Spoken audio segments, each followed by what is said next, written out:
Mr. Thomas Baker is an international law enforcement consultant. He served for more than 33 years as special agent with the FBI, including in leadership positions overseeing terrorism and other criminal investigations. Mr. Baker, thank you for being with us. Professor Jonathan Turley is the J.B. and Maurice C. Shapiro Professor of Law at George Washington University Law School. He has written extensively on topics like constitutional law and has served as counsel to whistleblowers, military personnel, judges, members of Congress, and a variety of other clients. Mr. Elliott Williams is a principal in the Government Affairs and Policy Council Practice Group at the Raven Group. He has served as Deputy Assistant Attorney General for Legislative Affairs at the Department of Justice and Assistant Director for Congressional Relations at U.S. Immigration and Customs Enforcement.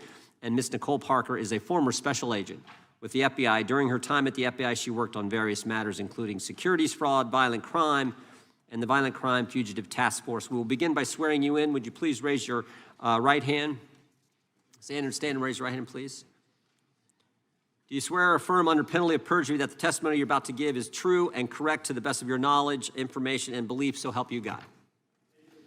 Let the record show that each witness answered in the affirmative. Please know that your written testimony will enter into the record in its entirety. Accordingly, we ask you to summarize your testimony in 5 minutes, and then we'll go through it, and then we'll get to questions. The microphone's in front of you. You all done this, I think, before, most of you. Green means go, yellow means get ready to stop, red means stop, and then we'll get to the questions as quickly as we can. Mr. Baker, you're recognized first. Again, thank you for being here. Thank you, Mr. Chairman. Americans have lost faith in the Federal Bureau of Investigation, an institution they once regarded as the world's greatest law enforcement agency. I spent 33 years in the FBI and have continued to be closely engaged with the Bureau since my retirement. I am deeply troubled by this loss of faith, not only because of the challenge and danger it presents to our nation, but personally, it breaks my heart. Specific lapses will be looked into by this panel, but the big issue is, why did they happen, what changed, and what should be done? Culture is where it starts. This widespread deleterious behavior of the past several years describes a culture, not just the work of a few bad apples. Robert Mueller, when he was the FBI director, set out deliberately to change the culture of the FBI from a law enforcement agency to an intelligence-driven agency. That had bad and unintended consequences. And the difference is this: in law enforcement, you spend every day, consciously or unconsciously, waiting for that day to come when you're going to raise your right hand before a judge or before a jury and swear to tell the truth, the whole truth, and nothing but the truth. That's quite different than an intelligence agency that operates through deceit and deception, and their end product is an estimate. Some would call it a best guess. Guesses aren't allowed in the courtroom. Past reforms, like the Church and Pike committees, were necessary. This present subcommittee is a step in the right direction. Hopefully, its work will be bipartisan, because the abuses of an intelligence-driven FBI threaten the liberty of those on the left as well as those on the right. In 1978, after the Church Committee revelations, reforms were undertaken. The FBI and the DOJ enacted a series of Attorney General guidelines for conducting investigations. The Congress gave us the Foreign Intelligence Surveillance Act. Now, however, the use of FISA against U.S. citizens, as seen in the Carter Page case, has presented a threat to American civil liberties. FISA suspends the Constitution. For its first decades, the Foreign Intelligence Act was used, as its name implies, to surveil foreign agents resident in this country. FISA needs to be returned to that original purpose. That is something that the Congress can fix. That the FBI collided with Twitter to suppress free speech is shocking. What is even more surprising is the FBI's explanation or denial that they did that. Over the past few years, when shenanigans were discovered in the Bureau, by the Bureau, the miscreants were shown the door. Director Wray and other FBI leaders, their theme is, the bad apples are no longer with us. With the Twitter revelations, there is not even that usual half apology, but a bold-faced denial that nothing is wrong. The First Amendment guarantees free speech. The FBI, by urging Twitter to censor speech, which it could not itself do, was engaging in a perversion of the First Amendment. For most of FBI history, agents were trained that part of the FBI's mission was to be a guarantor of the Bill of Rights. That has now been turned on its head. A renewed emphasis on the Constitution as a cornerstone of the Bureau's work is what is called for. When I was in training as a new agent, we were each given a pocket copy of the Constitution. We were told to keep it in our breast pocket, and that if we did that, when you would think about it when interviewing a citizen or when searching someone's home, if you kept it close to your heart, you wouldn't go wrong. For years, when explaining the FBI to various groups, I would always emphasize that unlike other countries, the United States was blessed to have as its domestic security service a law enforcement agency, an agency rooted in the rule of law. The United States now may be cursed to have a domestic intelligence agency with police powers. We may never get the Bureau back to the culture of a tell-the-truth law enforcement agency that I lived and loved in the pre-9/11 era, but the effort of reform is worth it, noble, and direly needed. I thank you all for your efforts. Thank you, Mr. Baker. Appreciate your testimony. Professor Turley, recognized for 5 minutes. Thank you, Chairman. Thank you, Chairman Jordan, Ranking Member Plaskett, members of the subcommittee. It's an honor to appear before you to discuss this subject. It is my sincere hope that there is room for bipartisan agreement, even in these times, when we talk about the government's role in regulating speech. We all are here today because we all have a deep love for this country. We come from different backgrounds, different parts, but we share that common article of faith. I'd like to speak to that today. These are difficult questions that I'm going to address, and these are divisive times, but they transcend politics. Notably, in yesterday's hearing in the Oversight Committee, James Baker said that he also thought there might be need for legislation. This is the former Twitter executive, former FBI general counsel, and he said there might be need for legislation to limit the role of the FBI and other agencies in their relationship with social media companies. I think that that is true. But one of the reasons that this committee has a difficult task before it is that there is a crisis of faith, and it's not just simply with some of our constitutional values. Polls are showing that people have a distrust for the federal government, but also with the FBI. 20% in a recent poll said that the FBI was the greatest threat to the country. Only 40% of Americans said that they trust the FBI most of the time. 53% said they felt the FBI was acting politically. I'm not saying that those results are warranted. What I'm saying is it's a serious problem when the public, large portions of the public, have that level of distrust. My testimony that I've submitted to the record goes through the constitutional and case law that applies to this issue of when the government goes too far. And I say that these are really very heavily contested questions. There are cases on both sides. And in some of my discussions, I say that actually I think the social media companies have a better argument. And in some parts, I think that there are legitimate issues here that might trigger the First Amendment. There are two different aspects to that analysis. One is that we do have direct action shown in the Twitter files by government employees. So we don't have to get into what I spend most of my time on, which is agency theory under the First Amendment. We know that there were dozens of federal employees who tagged or targeted particular posts and posters for possible elimination and suspension.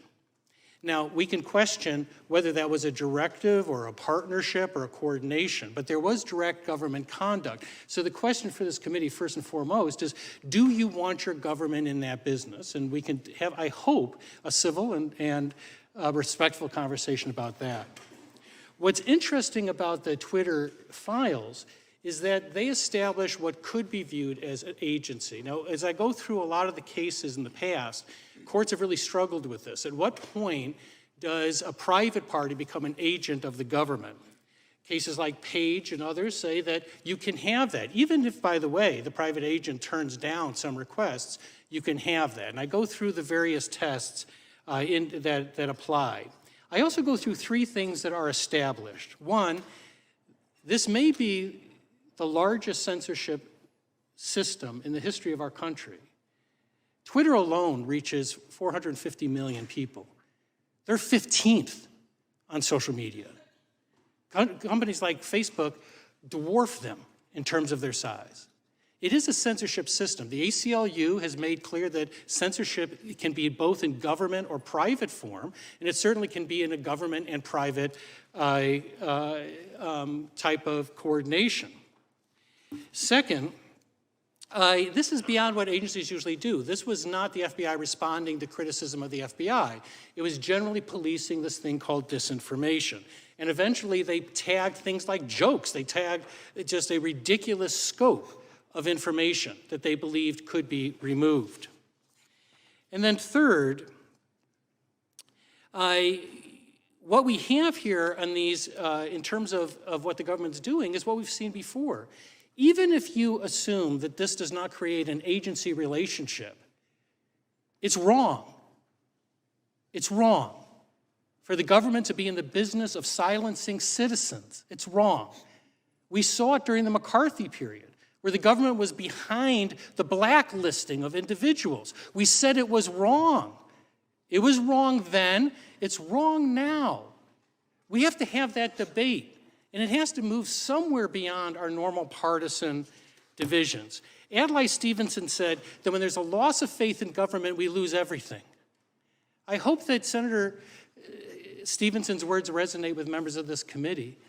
We have everything at stake when you have the government involved in censorship.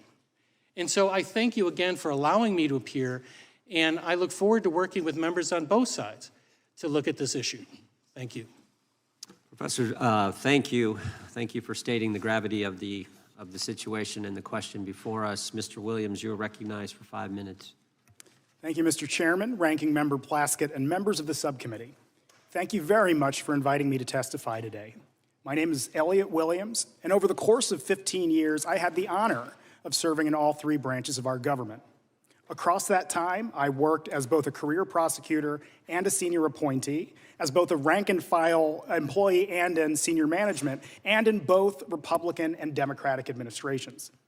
For a major portion of my time in government, I served in roles tied directly to the relationship between the executive and legislative branches of government. I served as counsel to the Senate Judiciary Committee across the building, or across the courtyard, and helped run legislative affairs at both the United States Department of Justice and the United States Customs and Immigration Enforcement, or ICE. And I know that I'm here today speaking in my personal capacity and not on behalf of any employer. Now, having sat in the seats of the very staff behind you alongside some of the very people who are still here today, as well as in the role of the executive branch employee or official responding to your requests, I can say that each institution's interests are critically important to creating a healthy, functioning democracy.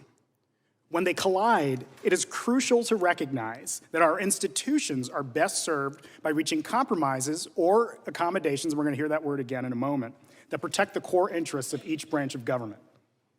Congressional oversight, the reviewing or monitoring or supervision of federal agencies and activities, is essential to good government. It helps ensure that officials who hold the public trust apply laws fairly and spend their funds wisely, our funds wisely. It uncovers abuse and uproots waste. It encourages efficiency and fosters transparency.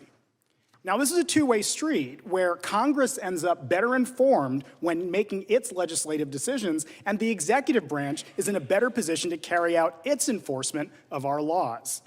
Now, there is a natural and perfectly reasonable push and pull of constitutional and legal interests when two branches of governments interact. But too much pushing or pulling from either side poorly serves the American people and does not serve the work of the American people.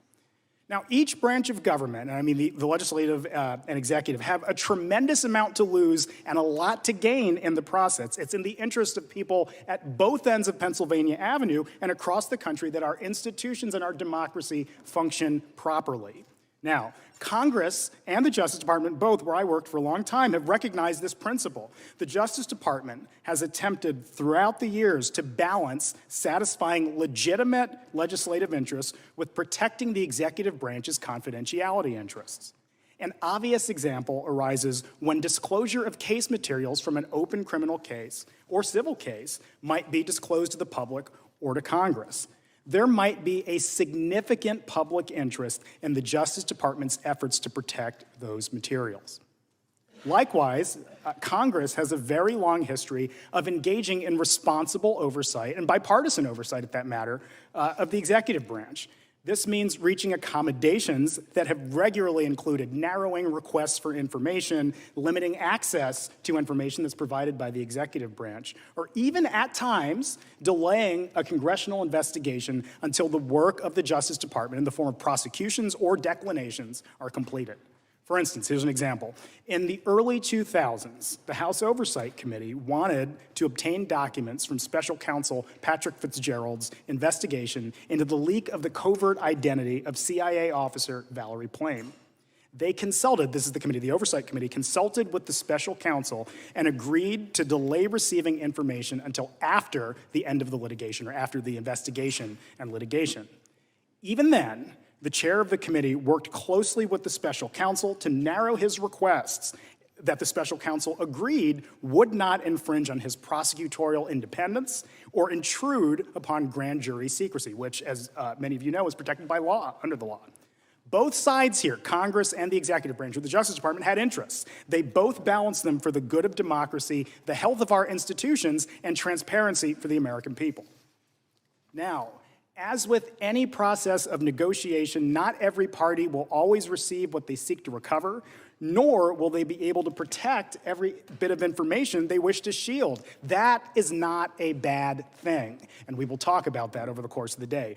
Needless to say, thank you again for inviting me to testify, and I look forward to answering any questions you might have. Thank you, Mr. Williams. Ms. Parker, you are recognized for 5 minutes. Ms. Parker, hit that button. There you go. Thank you. Chairman Jordan, Ranking Member Plaskett, and members of the subcommittee, I would like to thank you for inviting me to come and respectfully speak to you today. The people of this country deserve the right to have faith in those sworn to protect. Faith is the foundation of hope, and hope can be restored through honest reflection of who we have become and who we could and should be. On September 11th of 2001, I was working for Merrill Lynch in the World Financial Center in New York City. I witnessed up close the horrific, deadly terrorist attacks on the adjacent World Trade Center. My colleagues and I evacuated our building and were led to safety thanks to the heroic efforts of NYPD officers. 2,977 souls were not as fortunate that day. As I watched the mayhem unfold to include people jumping to their deaths, I was shocked, heartbroken. I vowed to God that I would give back and serve this great nation. This vow led me to leave a multi-billion-dollar hedge fund in 2009 and apply to become an FBI special agent. According to the Wall Street Journal, around 45,000 people applied to be special agents that fiscal year. About 900 made the cut, and I was one of them. After 5 months of arduous training at the Academy in Quantico, I was a sworn-in special agent assigned to the Miami division. I considered it a very sacred responsibility and was honored to be entrusted to protect and serve the American people. My entire career was spent in the field, where I believed I could make the strongest impact in rescuing victims and putting criminals behind bars. It was my privilege to work alongside the finest and brightest in the FBI, local law enforcement, and our federal partners, participating in the investigations of myriad criminal cases. The Marjorie Stoneman Douglas high school shooting in Parkland, Florida, the 2017 Fort Lauderdale airport shooting, the Cesar Sayoc pipe bomb case, multi-million-dollar Ponzi schemes, crimes on the high seas, bank robberies, murders for hire, sexual assaults, extortions, and more. Yes, it was physically taxing and emotionally jarring, but I believed I was making an impactful difference. And every day I woke up and I embraced being an FBI special agent until things changed. Over the course of my 12+ years, the FBI's trajectory has transformed. On Bureau, the Bureau's mission remained the same, but its priorities and governing principles shifted dramatically. The FBI became politically weaponized, starting from the top in Washington and trickling down to the field offices. Although FBI employees have their First Amendment rights, they are not at the liberty to allow their personal political views or preferences to determine their course of action or inaction in any investigation. Lady Justice must remain blind. Those that do not uphold these responsibilities cause a negative ripple effect throughout the agency in the field. It's as if there became two FBIs. Americans see this, and it is destroying the Bureau's credibility, causing Americans to lose faith in the agency, and therefore the hardworking and highly ethical agents who still do the heavy lifting and pursue noble cases. It makes it very difficult for agents to do their job when the FBI loses the respect of the American people. There has also been a shift in recruiting practices, a lowering of the eligibility requirements, which is negatively impacting the agency's performance. And all this adds up to a loss of trust in the FBI by many Americans and low morale among many FBI employees. For many, becoming a special agent was their calling in life, but now it's merely a very dangerous and high-risk job with minimal contentment. Wary of consequences that come with voicing their displeasure, these agents keep their heads low. They work hard and they stay off the radar, and they count down the days until they can collect their well-deserved pensions. For me, distancing myself from egregious mistakes, immoral behavior, politically charged actions taken by a small but destructive few FBI employees became exhausting. Although I was always treated with the highest level of respect in the Miami division, I no longer felt that I was the type of agent that the FBI valued.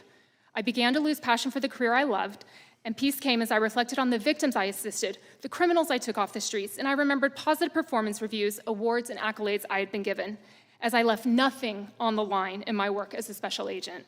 I held out as long as I could, hoping things would improve, but finally I knew it was time to go. So less than 4 months ago, of my own volition, I made the difficult decision and quietly walked away from the FBI with an exemplary and spotless record.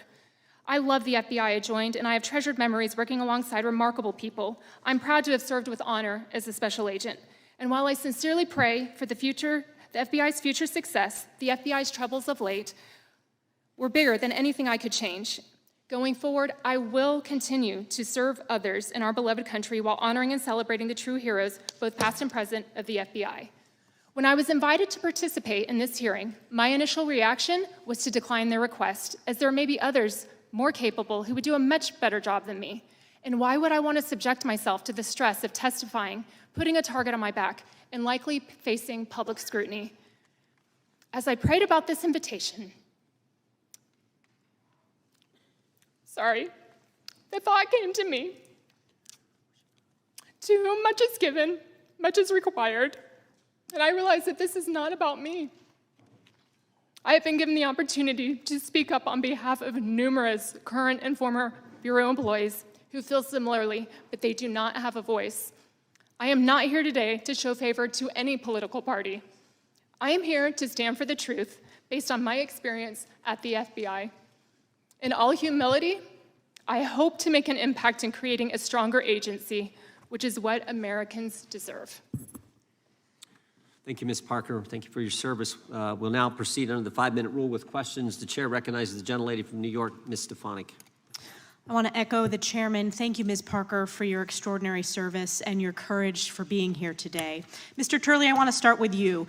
The Twitter files laid bare for the American people what you correctly call unconstitutional, quote, censorship by surrogate. Matt Taibbi writes, quote, Twitter's contact with the FBI was constant and pervasive as if it were a subsidiary. Do you agree with that assessment? I do. What we know on the record so far shows a relationship that goes beyond this sort of informal exchange of ideas. You're correct. In fact, isn't it true that leading up to the 2020 election, Twitter had weekly meetings with not just the FBI, with DOJ, with DHS, with DNI, to conduct this unconstitutional censorship by surrogate? We know that because of the Twitter files, correct? Correct. And it was not just meetings, not just censorship of stories like the Hunter Biden laptop story. We also now know that the FBI paid Twitter over $3.4 million of taxpayer funds to censor these stories before the 2020 election. Is that correct? That money was paid. Twitter confirmed that.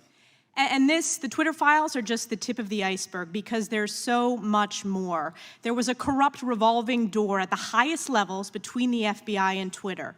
Look no further than Jim Baker, former general counsel at the FBI who helped unlawfully investigate Donald Trump in the 2016 election.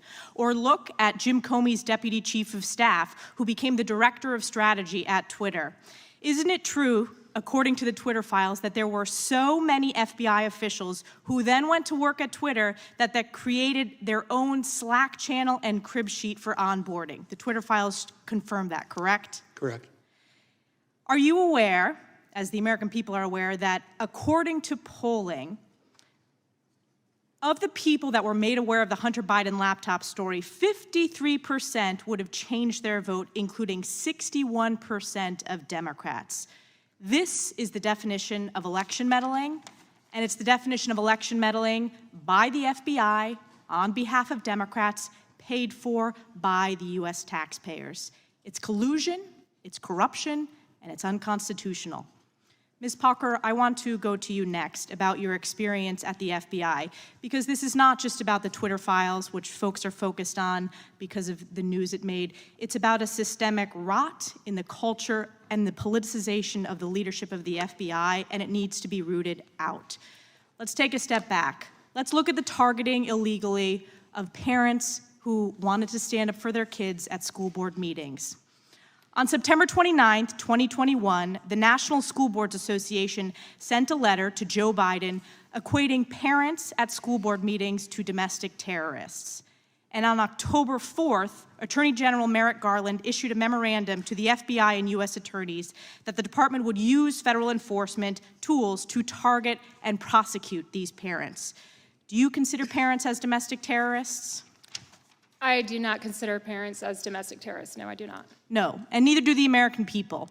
But there's more to this story. It goes back further than that initial letter on September 29th. Because the letter didn't happen organically, it was solicited. It was solicited by the White House and by the Secretary of Education. Essentially, the Biden administration laid the predicate for which it used to justify illegally targeting the American people, targeting these parents. Is it proper protocol, as a former FBI officer, to set that predicate, to manufacture the reasoning to justify opening an investigation? I believe that no one should be targeted for free speech and that violence should never be tolerated under any circumstance, but it should definitely not, no one should be targeted because they want to speak up at a school board meeting. This was a setup, and it was the setup, and it's the real definition of weaponization of the government against the American people. And it's not just this example of targeting parents at School Boards Association. It goes back to the opening of Crossfire Hurricane. It goes back to the faulty FISA application. It goes back to what we heard on that first panel from Senators Grassley and Johnson.